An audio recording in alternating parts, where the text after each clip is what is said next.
ಮಾಡೋದು ಕೇಂದ್ರ ಸರ್ಕಾರ, ಕರ್ನಾಟಕ ಸರ್ಕಾರ. ಅದರಿಂದ ಕಬ್ಬಿನ ಬೆಲೆ ಮೇಲೆ ನೇರ ಪರಿಣಾಮ ಇದೆ. ಹಾಗೂ ಎಥನಾಲ್ ಅನ್ನ ಎಷ್ಟು ಪ್ರಮಾಣ ಬಳಕೆ ಮಾಡಬೇಕು ಅಂತ ತೀರ್ಮಾನ ಮಾಡೋದು ಕೇಂದ್ರ ಸರ್ಕಾರ.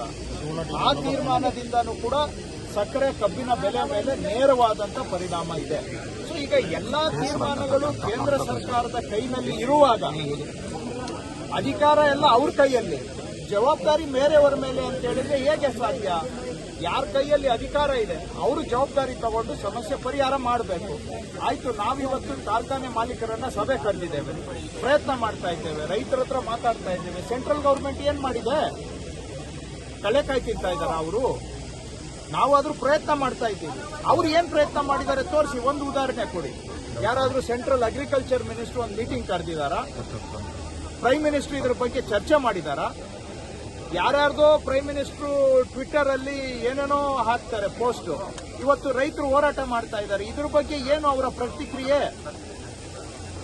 ದೇಶದಲ್ಲಿ ಯಾವ್ದಾವುದೋ ಮೂಲೆಯಲ್ಲಿ ಏನೇನೋ ವಿಷಯದ ಬಗ್ಗೆ ಅವರು ಸಾಮಾಜಿಕ ಜಾಲತಾಣದ ಅಂದ್ರೆ ಟ್ವಿಟರ್ ಅಲ್ಲಿ ಏನೇನೋ ಪೋಸ್ಟ್ ಮಾಡ್ತಾರಲ್ಲ, ಇವತ್ತು ರೈತರು ಇಷ್ಟು ಪ್ರಮಾಣದಲ್ಲಿ ಹೋರಾಟ ಮಾಡ್ತಾ ಇರುವಾಗ ಇದರ ಬಗ್ಗೆ ಪ್ರಧಾನಮಂತ್ರಿಗಳ ಹೇಳಿಕೆ ಏನು? ಹಾಗಾದ್ರೆ ಈ ರೈತರು ಲೆಕ್ಕಕ್ಕಿಲ್ವಾ? ಇವರು ಹೋಗಿ ಅಲ್ಲಿ ರೈತರ ಜೊತೆಗೆ ಮಲ್ಕೊಳ್ಳೋದು ಬಿಟ್ಟು, ಯಾರೋ ಅವರ ಲೀಡರ್ಸ್ ಹೋಗಿ ಡೆಲ್ಲಿಯಲ್ಲಿ ಕೂತ್ಕೊಂಡು ಸಮಸ್ಯೆಗೆ ಪರಿಹಾರ ಹುಡುಕುವಂತ ಪ್ರಯತ್ನ ಪ್ರಾಮಾಣಿಕವಾಗಿ ಮಾಡಲಿ. ನಾಟಕ ಮಾಡೋದ್ರಿಂದ ರೈತರಿಗೆ ಸಹಾಯ ಆಗೋದಿಲ್ಲ.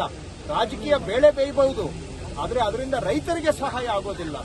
ರೈತರಿಗೆ ಸಹಾಯ ಆಗ್ಬೇಕಂದ್ರೆ ತೀರ್ಮಾನ ಮಾಡತಕ್ಕಂತ ಎಲ್ಲಾ ವಿಷಯಗಳು ಕೇಂದ್ರ ಸರ್ಕಾರದ ಕೈನಲ್ಲಿ ಇರೋದ್ರಿಂದ, ಅಧಿಕಾರ ಅವ್ರ ಕೈಯಲ್ಲಿ ಇರೋದ್ರಿಂದ ಹೋಗಿ ಅಲ್ಲಿ ಕೂತ್ಕೊಂಡು ಏನಾದ್ರೂ ಅಲ್ಪನಾದ್ರೂ ಅವರು ಪ್ರಯತ್ನ ಮಾಡಿ ಒಂದು ಫಲಿತಾಂಶವನ್ನ ಕೊಟ್ಟು ನಂತರ ಅವರು ಮಾತಾಡಿದ್ರೆ ಆ ಮಾತಿಗೆ ನಾವು ಕೂಡ ಉತ್ತರ ಕೊಡ್ಬೋದು. ಇಲ್ಲ ಅಂತ ಹೇಳಿದ್ರೆ ಇದು ಕೇವಲ ರಾಜಕೀಯಕ್ಕಾಗಿ ಮಾಡ್ತಾ ಇರುವಂತ ನಾಟಕ ಆಗ್ತದೆ ಅವರು.